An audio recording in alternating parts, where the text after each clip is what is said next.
what is the real cost of investment in a business? That's the question that we're answering today. Because a lot of people, when they go look at whether they're doing a startup or they're buying a business or they're just investing into a business to help it grow more, lots of different ways to invest in a business. I think in this video, we'll talk a little bit about the way that we've invested in some businesses. But I think a lot of people do not consider some of the costs that you're actually going to have. And I'll use an example that we ran into recently. I mean, we made an investment towards the end of last year in a dumpster rental company, kind of a joint venture startup type of thing, where we're renting dumpsters out and also doing some junk removal. Now we're even doing some land clearing. And to be honest, we underestimated how much it's going to take to really get it started off strong. It just takes a little bit more capital than we realized to get started. So now we're in the process of also, thanks for tuning in, Nick. Glad you're on, and hopefully you're sticking with us. We are doing fantastic today, and we're glad to have you here. And it's funny that Nick is popping in here because he's actually helped us a little bit with the dumpster rental business. Shout out, Nick. But with the dumpster rental business, we put in about $100,000 to get everything started. We bought a roll-off dump truck that was in good condition. We bought a couple of dumpsters, and then we put in some more cash and bought more dumpsters. But we also had things like we had to buy paint, we had to buy supplies, we had to pay some payroll for like our driver to get started. We had all these different costs that came up that started burning our cash flow quicker than expected. We actually did really well the first month of operations, but because we're reinvesting that money into new dumpsters and new people, new systems, all this stuff, CRM, insurance, all these different things that add up that you don't necessarily think of and anticipate, it needs more cash to really get started as fast as we want it to. And so now we're looking at putting more cash in, whether that's coming out of our own pocket, bringing in investment. These are the things that you have to consider sometimes when you underestimate it. It's so sometimes it's just such a undervalued thing. I feel the concept of the cash flow, because at the end of the day, you say, I need this much to start a business. And when you look on, details and sites, and you look at the equipment costs, and most times you'll only factor in equipment costs. The next step is factoring in labor. And level 3 to all of this, which, as you did very well, is you floated your salaries for 3 months. You said, what about, I don't need to survive a month. I need to survive 3 months. So when it came down to it, I mean, you guys put a lot more into the business than you thought initially. And then even then you're like, crap, we need to put more in. And that sort of cushion that thankfully you had the ability to go and grab it. But if you started this off on your last, like, I don't know, like 50K, let's say, you would be so up the river pulling out loans and stuff. That's the thing. Yeah. And it's not that the business isn't working either. It's just that, it really depends on what kind of business you're getting invested into. Like, is it something that has very heavy, like, startup capital costs, or is it something that you can get started for very little? I mean, with this dump truck business, I mean, we had to buy a $75,000 dump truck. Dumpsters on average have costed us about $1,000, but it's hard to find them for that cheap. They're usually a couple or a few $1,000. So that's finding them kind of aftermarket, a little bit beat up, where we can refurbish them. Actually, that's how Nick, who's in the chat, helped us. He's a welder, so he actually helped us weld some of the dumpsters to fix them and that sort of thing. But I mean, that's us being real scrappy and like getting the dumpsters as cheap as we can. But to grow this business, even though we had a great first month, a lot of that cash went into buying more dumpsters, putting it into the working capital that we need. So that also becomes the constraint of the business too. We can only grow so fast with a limited amount of dumpsters. So now we're thinking, okay, we put in some more cash, we get up to this like kind of base level of dumpsters where some of our fixed costs, like our rent for the warehouse where we have to store the dumpsters, our salary for the driver for the trucks can be more. And we can kind of cover some of these fixed costs and start to have more. Otherwise, you're kind of just like using the cash flow of the business and reinvesting it and getting there, but you might get there very slowly, and it might be a while before you can take cash flow for yourself. So these are the kinds of things that you have to consider when you're thinking about investing in a business. I just remember that when I was talking to some guy who was in the mortgage banking and lending industry, specifically on the well, he was actually on the lending side business. He would tell me that when people didn't when they submitted a application for whether SBA or whatever business loan, if they did not say like if they not didn't give like a amount of like float money, if they didn't label like we're going to be cash flowing at this point, if they didn't have an idea, like when he would sit down and say, well, how long do you think it's going to take you to cash flow? And if they were like, oh, it'll take like a month, 2 month tops, he was adamant that he would just say, you need to go do more research. I'm not going to approve this, because the fallacy of I'm going to make money off the gate, I just need enough to get the stuff, get going, I'm good, is far and away never the actual case. You happen to be, you happen to set this up very smartly. I think you guys were probably in the top, 1%. You had somebody who you could partner with, who had a list, who had a demand for this service, and you plugged and played, and it worked out very well, thankfully, and things kept coming, and now you're getting more and more. So I think for the average person, though, when you are making that budget and trying to figure out what that's going to cost you, you may figure out your first month, but you should probably be prepared to ask for 3 to 4 months of capital just out the gate. Yes, you're going to have a larger lump sum, which means the interest is going to be more, but you're going to be happy when after month 3, when you start making money, you didn't have to dip into your own savings to kind of, force the issue. And when I say making money, I don't mean you paid all the bills, because hopefully by month 2, you're meeting your expectations. Month 3, you should actually be able to say, okay, the business had money left over after everybody and everything was paid. That's what I mean when I say you're actually making money. That's beyond everything being paid. Being paid is the bare minimum. Yeah, and I mean, you at the end of the day, you want to get a return on your investment if you're putting money in, and you have to get one if you're bringing investment in from somewhere. And it's all about just like accurately projecting what is it going to take to get to kind of that liftoff point. And I think just a lot of these things, to get kind of specific, people forget things like insurance. They forget things like a CRM. They forget, having enough to invest into advertising. We had kind of like a couple little like mistakes that happened, and we might end up getting some of it back, but we had some mistakes that happened in the advertising that costed us money that we're not going to get back. And that those types of things happen sometimes, and you can't necessarily anticipate how everything is going to go. So, I mean, I think that you almost you want to like dramatically overestimate how much money it's going to take you to get started with something, just to build in the fact that there are things that you can't anticipate and won't think of that are just going to pop up and going to happen. We bought this roll-off truck, and we had the cable snap on us, and we had to pay to get it replaced. And that wasn't expected. It happened after just a month in use. And these sort of things just happen, and you've got to have cash reserves ready for that, or you're not going to be able to keep growing the business as fast. I was actually about to say that part of the thing that you're building, especially when you're dealing with a lot of equipment, is repair costs. Yeah, doesn't matter if the equipment is brand new, doesn't matter if it's lightly used, fully used, if it's old, but you got a mechanic buddy who's going to fix it up for you. You always got to factor in what is the average repair cost for something on that vehicle and make sure that's calculated, because again, that'll hit you hard, especially when you're dealing with bigger stuff.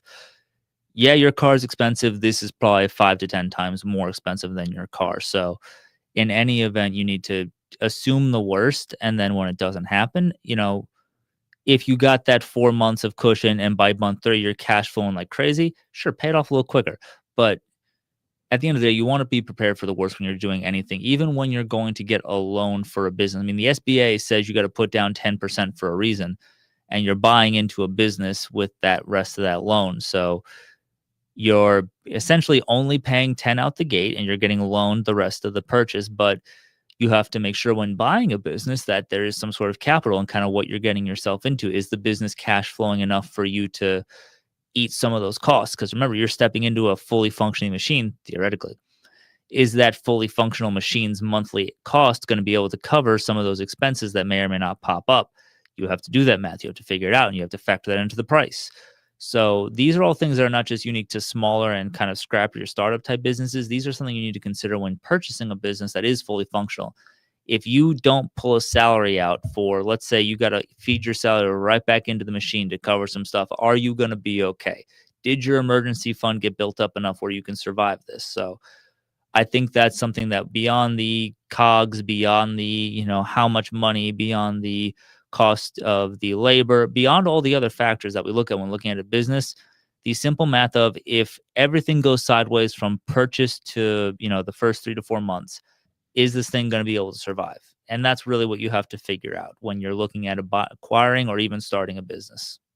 Yeah, and I mean, just a good general rule of thumb is it's going to cost more than you thought, and it's going to take longer than you thought to cash flow. Just plan for it to be more disappointing and less easy than you thought. I mean, how many And you're people gonna do you be know who safe. buy a house and then they say the minute they sign the papers, they own the house, in like 2 days, everything falls apart? I'm not saying the business will do that, but like, basically you were in the house for a month and the cable snapped. That is weird. That shouldn't have happened, but here we are. We just bought the truck too. Like Yeah. we bought the truck And it was a lightly month and a used half at before best. that. Yeah, it was Basically brand new. Yeah, it was. I mean, the mechanic said, "Oh, this looks fantastic," but these things just happen. And I mean, I think, I think that's what I would caution anyone who's getting into business. Like, if you whether you have business experience or not, just like try to talk to some people that have run businesses in the category that you're trying to run because they might help you anticipate some of these things. But there's still even at that. I mean, we talked to people getting into this, we still didn't anticipate quite how much cost there was going to be.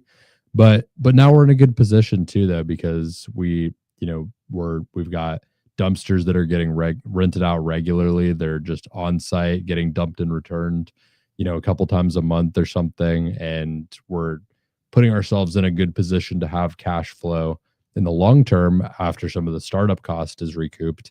But like Ryan said, if you haven't planned for that, if you aren't prepared to be able to stomach that, then you could get yourself in trouble fast when it doesn't work out. I mean, I think if you talk to business owners, which is very important, even if they're not in your industry, just asking about the experience of running and owning a business. If any of them tell you it's great, it's fun, it's awesome, if they lead with something positive, if they're very gung-ho and it seems like a pretty cool idea, they're lying to you. They're not somebody you should trust, or they have somebody else doing everything for them, and that's not where you're going to be. All the business owners I know that are really doing it and are actually successful at it, they have families, it's an income, it's actually successful, they build. They always say, "Why are you crazy? You should just get a job. It's so much nicer. You get to leave. You have a paycheck." It's like they will tell you why you shouldn't do it and what all the headaches are, and they'll tell you that if you can survive long enough to have employees, that you've essentially just gone to another layer of hell. And they'll tell you why dealing with employees is the worst thing ever, and why everybody, you will get a list of headaches and gripes and all this other stuff before they'll ever tell you all the good things that come of it. And usually they won't ever be like, "But the money's great." They'll be like, I would trade a lot of this money to have half of these headaches." So if you listen to all that and you're still like, "Hey, I get it. I acknowledge that. I know that this is going to probably suck for a bit and I got to prepare the best I can, but I want to do it." All right, then you pass the first test theoretically, but really let some people beat you down. I mean, we had Grant here in the studio last week on the show. Great episode. Go watch that one. He's the king of yes, but, and just really trying to beat down the ideas and the thoughts and the concepts to the point where if you can find ways to solve the problems that he proposes and every wall he throws up, then yes, you should go ahead with the idea. And he'll happily say, "Okay, great. We did all that." And if you convince him, he's like, "Great, I'm on board. I think as long as we are aware of this, we're good to go." We That's actually have a that's question the from the deal with that. audience. Two things. Well, Nick said, "Hit me up. I've got a lead for you." So thanks, Nick. I will be hitting you up. That's awesome. God bless you, He Nick. said someone needs to rent a dumpster for 1 to 2 months. So Love we that. will happily help them out. And then Rajan 7683 says, "Hey, I am a student doing engineering and business. How can a student get into business ownership, and what are the trade-offs I should look at when I have a software engineering job lined up?" That's a good question. Holy cow, that's a whole episode. Well, it's very hard for a student to get into business ownership. That being said, one of my partners in one of my businesses now actually got started when he was a student. So I'll use his example as a good example here because I myself, I didn't get started when I was a student. I flailed around for a couple years not knowing what the hell I wanted to do before I was ever in business. And then I fell into it accidentally. And I graduated in something just to figure out I didn't think I wanted to be in that. And then I ended up making a crazy full circle and being in the same kind of thing in a different way. So I certainly didn't have it as figured out as it sounds like you have it figured out now, knowing that you want to get into it like while you're still a student. So engineering and business, I think that if I was in engineering right now, I mean, there's a lot of great stuff out there. I would try to find a specialty. I think mechanical engineering is a really good space to get into because I mean, I'm in the HVAC space in one of our holdings right now. We're in the HVAC cleaning space. We're actually thinking about adding on like repair, replacement, and install, maybe not install, but like more repair and replacement services, possibly even install services to the cleaning, because there's just a lot of money in that industry. Like if you can use some of your engineering skill set to figure out how to get into mechanical engineering and really like be like a strong player in that space. I mean, I see this work all the time come up like in for commercial companies, like large facilities that need mechanical engineering stuff. I mean, my God, the ticket prices on some of that stuff is insane. So if you can figure out a way to get into that, that's a really good route. But it can be difficult to go straight into something like that. You're not going to have credibility. You're not going to have trust. So you could start on the residential side instead and start to build into that later. But what my partner Sean did, who got started in business when he was still a student, is he just kind of started like hustling. I mean, he started with like a very simple, easy business to learn. He started in moving, just people transporting their stuff when they were moving. He got a moving company started while he was still in college, like kind of towards the end, and was just like kind of taking jobs here and there. He was hustling and recruiting fellow students and people that were going to class with him that wanted extra work. And he just networked his way into it at first.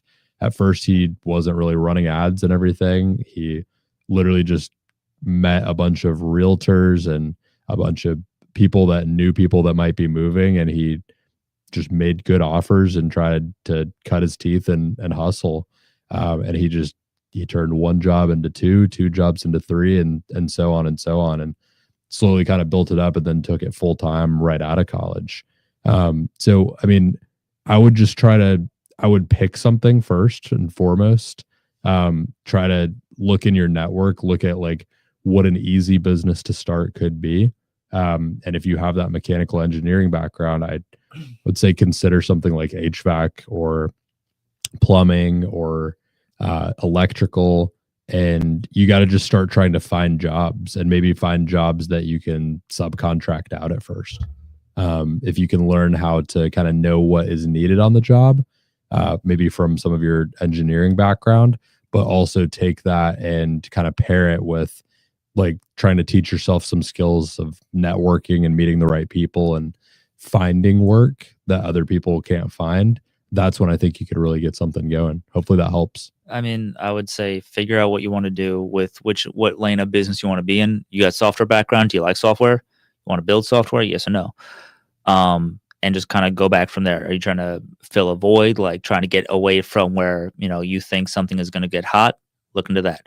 I think if you're getting into software as a job, grab a software job and just, in my opinion, start stacking cash, and then just spend your time chatting with people, going out to meetups, finding businesses in your area that need like maybe some freelance work or something, or at the very least go to like, read trade shows or whatever. I mean, me and Brody have gone to random shows where we had no business being there, and most of the time they're free or they're like dirt cheap to get into. And we just went to the happy hours and we're chatting people up who were there like with businesses, and we made a lot of great connections through that and learned a ton about industries. But if you're in a software job, I'd say live below your means, stack your cash, because the better you are on paper, When you see a business that's cash flowing, and looks good, and you've developed some people around you who can help you actually bring this vision to life with their experience, like we did with a lot of the stuff that we've worked on. Like we've never really gone to anything alone. We've always partnered with people we know personally, we've known for a while, and we trust. If you can get that loan with that cash and have that down payment ready, you'll be pretty easily lendable, but to a lot of people, and you'll be able to buy something that's fairly large and fairly good to cash flow with. So you shouldn't have too much trouble. But if you want to start up, that's a whole nother conversation, and you should probably pick an industry first. But if you're just looking for something to get into, stack your cash, do your research, meet your people, and kind of collect I guess, a tribe of sorts. That would be my opinion. It depends how demanding this software engineering job is too. I think Ryan's advice is good advice because it's going to be tough to know exactly what you want to do, like Sean did, that I mentioned, like right out of college or during college. And it sounds like you have a good thing lined up. What I would maybe recommend doing, and this is a little bit more along the lines of like what I did and how I got into business. What I did is I just did both at the same time. So I just kind of started my own LLC. Actually started it with my dad while I was just working a full-time job. And I was just kind of like hustling, trying to network and meet business owners. For you, if you are taking the software engineering job, then I think that a lot of the skill sets that you're learning in the software engineering, you can implement those in businesses. So if you get really good at like prompting and prompt engineering and like building some of these systems, you might be able to bring some of that into these businesses that are already established and just like and get paid as kind of a subcontractor for them or just project based. And if you can fit that into your schedule, I would just try to keep the software engineering job and just start doing hustling and doing work on the side for other businesses. And that's how I got started. I had a full-time job in marketing, about a year and a half out of college after working in another industry for a while and getting it really shaken up by COVID. I got into digital marketing and I had this like nice cushy digital marketing job where I was working remote and I was realistically getting my work done in like 2 hours during the day. And so in the rest of my time, I was just out there networking, talking to people, trying to meet business owners and trying to find a route to help them and get paid for it. And I was charging dirt cheap prices because I could afford to.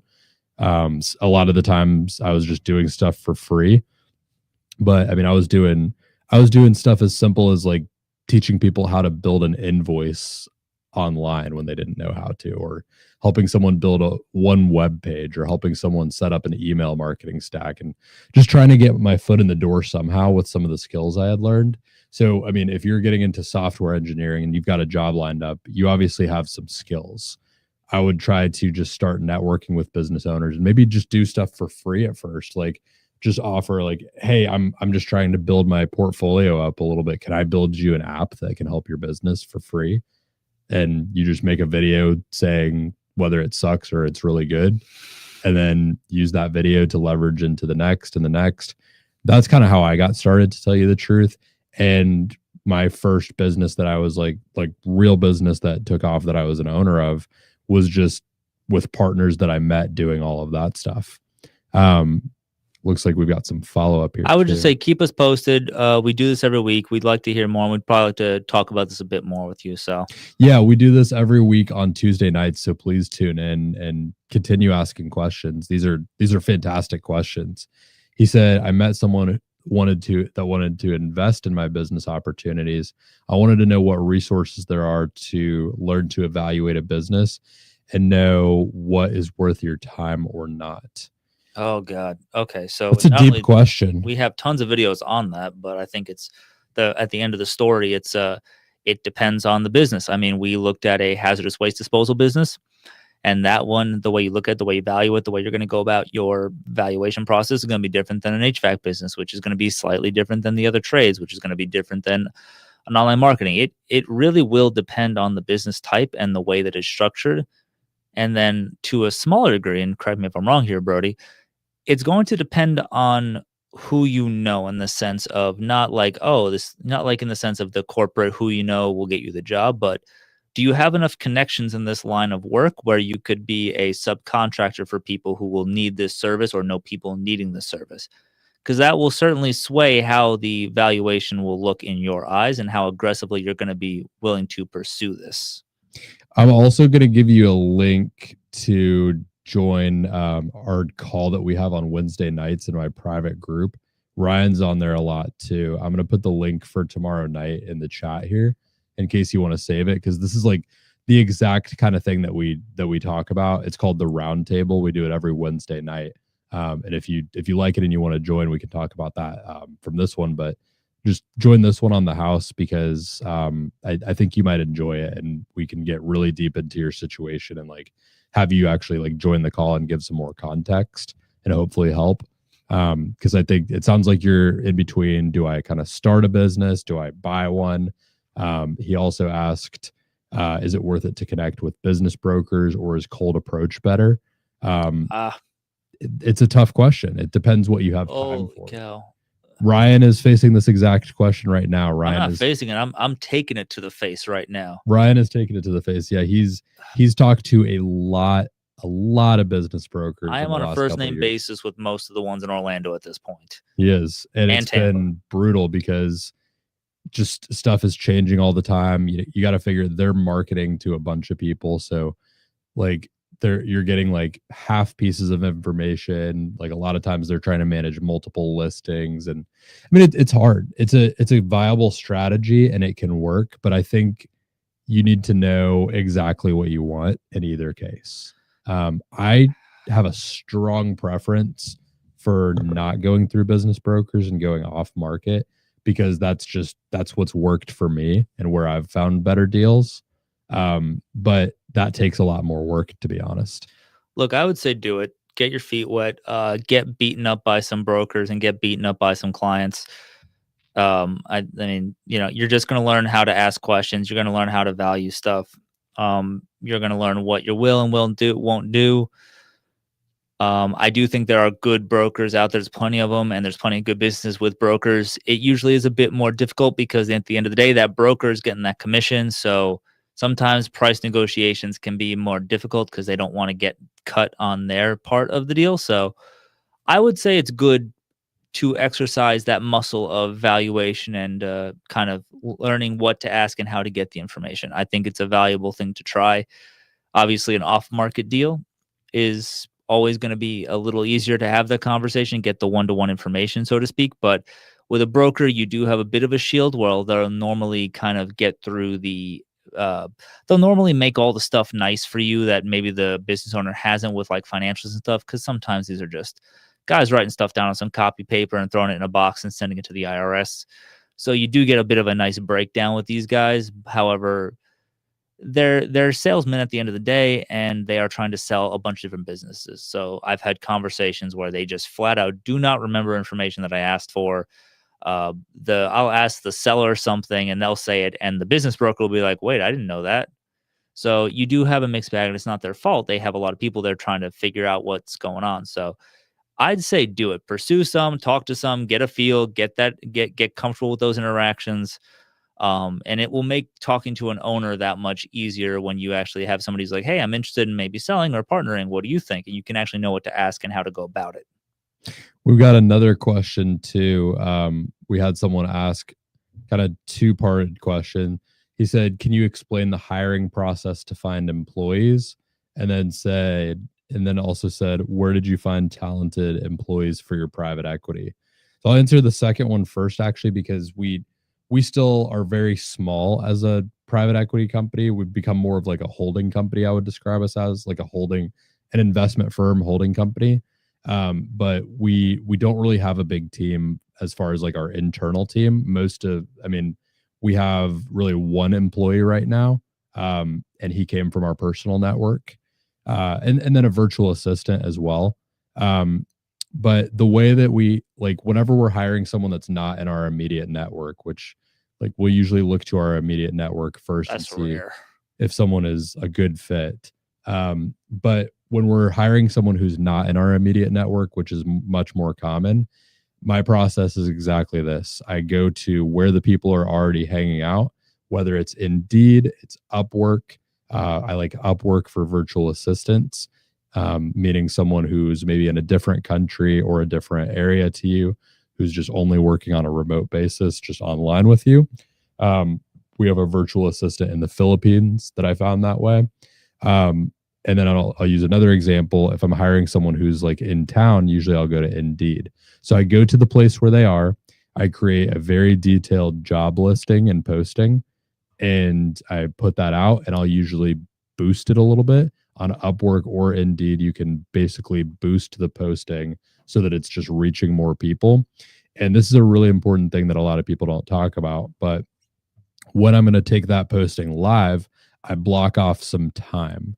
I want to leave time in my schedule for like the few days after that goes live, because every day that you have it boosted and you're getting views and you're getting applicants, you're using money to do that. You're on the clock. So I want to block off some time to be able to communicate with people quickly, talk to lots of people, and it's a volume game. Like you want to talk to as many people as possible. For a virtual assistant, I don't necessarily interview everyone. If it's like a simpler position like that, you just want to find someone who's detail oriented. So I'm putting like little traps in the job listing where like, unless they read the whole thing, they're not going to pass through all the checks and balances. Like put what color is the sky somewhere in the middle of the listing. And if they don't answer that in their response, then disqualified. And you just like kind of look for detail orientation. But for like a higher level position, maybe something skilled, I just hired a truck driver for our dumpster business a couple weeks ago. What I did for that is I posted the job listing. I got about 60 applicants.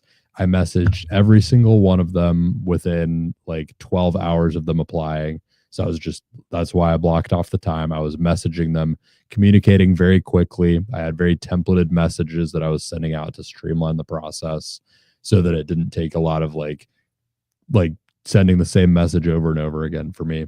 But that helped me kind of get in touch with everyone. And because we had so many applicants for this one, I pushed everyone to one of 3 group interviews. So I held 3 group interviews over the course of 3 days, 2 on one day, 1 on another. And I just talked to these big groups of people, and I looked for kind of who stood out in the group. And I would usually take about 30% of that group and kind of escalate them to the next stage, which was either having like a more detailed one-on-one phone conversation or video meet, or having them come in person to do an interview.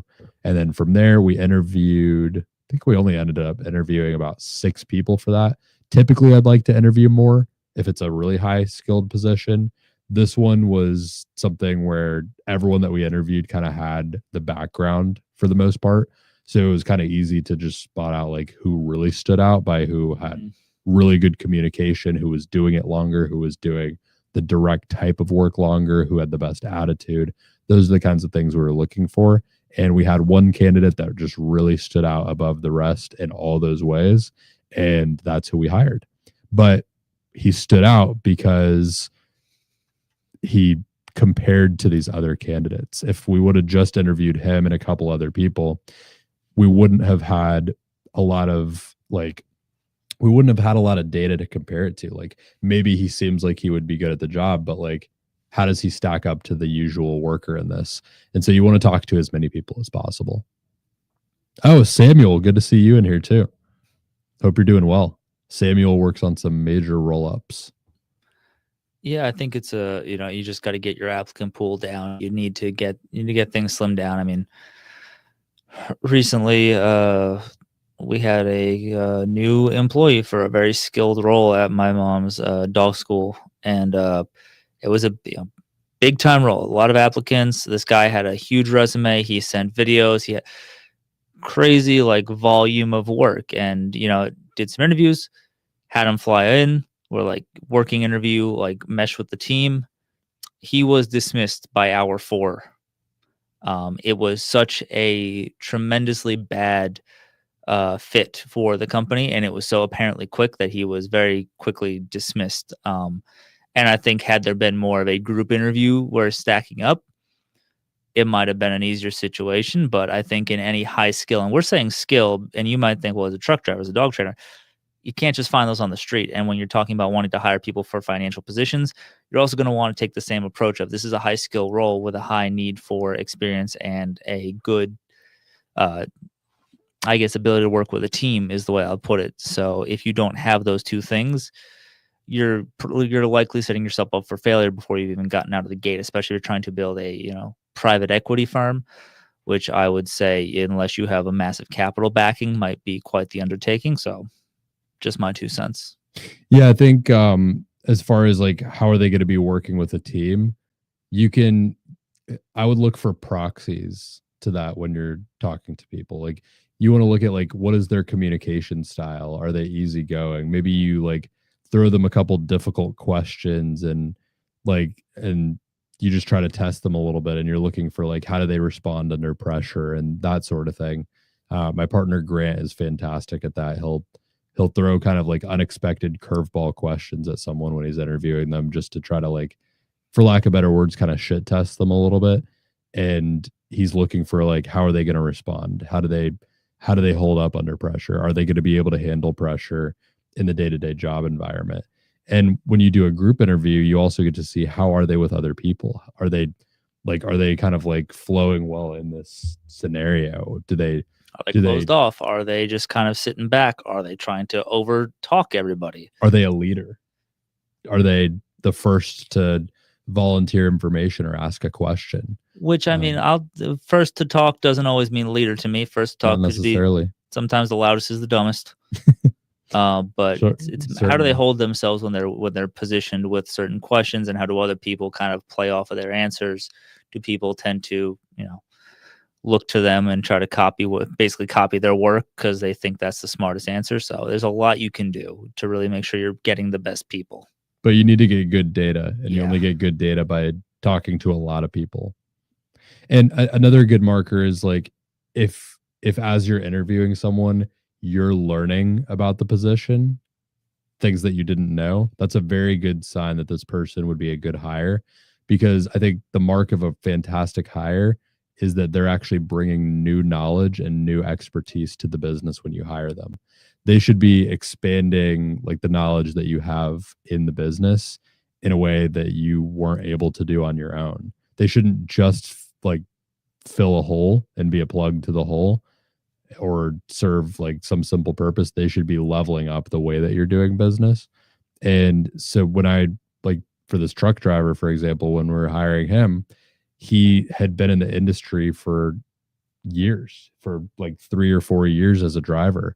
And he had all these little things that he mentioned where like you could just tell he was running, not like in a cocky way, but just the way he was talking about it, he was running circles around our knowledge of the space. And we said, well, hey, we're probably going to be better off if we have someone who knows what they're doing. Mm-hmm. Hopefully that answers your question, though. But I mean, when it comes down to the cost of investing in a business, I really just want to hammer this home to kind of finish us off here. You need to think through all the different factors. You should invest more than you expect it to take. Expect that it's going to take longer to pay you back. And that should go for whether you're investing your own money or especially if you're investing someone else's money. Just expect that it's going to take longer. It's going to be more expensive. And if it's not, then that's great.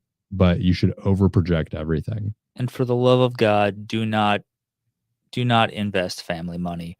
You may think you know what you're doing. You may think 17 black is going to hit. It's not. And then you're just never going to talk to them again. I mean, it happens more than you care to think, but a lot of people will say, oh, I can get money from, a relative. Everybody has that one relative that wants to give them money for a business thing. Don't do it. It's not worth the free money and whatever. It will just tie things up in the end. So I would say keep your money safe, save your side cash for those unexpected fees, and be very diligent. And if you get to a bank and they ask you how much it's going to take to get you to profit, say more time than you think it's actually going to take, because odds are they don't want to hear it'll take me 2 months. So be careful, be smart, and know exactly what you're getting into. That's right.